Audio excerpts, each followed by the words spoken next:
بسم الله الرحمن الرحيم.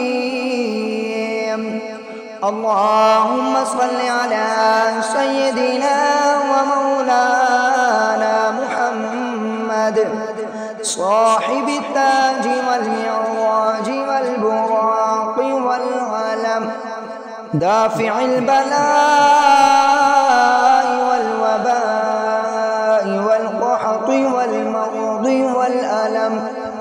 اسمه مكتوب مرفوع مشفوع منقوش منقوش في اللوح والقلم.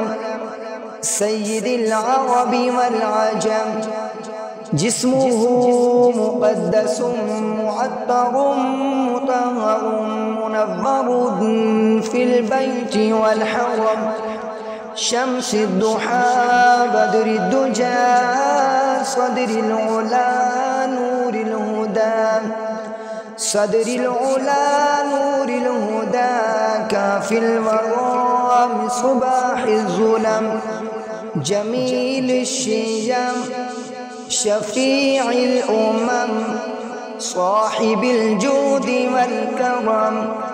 والله عاصمه وجبريل خادمه والبراق مركبه والمعراج سفره وسدرة المنتهى مقامه. وقاب قوسين مطلوبه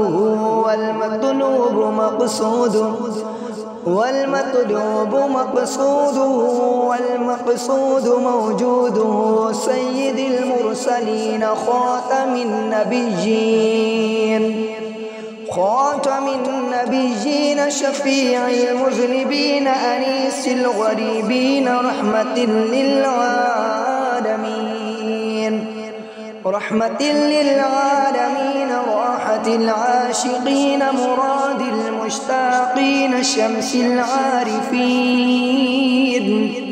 شمس العارفين سراج السالكين مصباح المقربين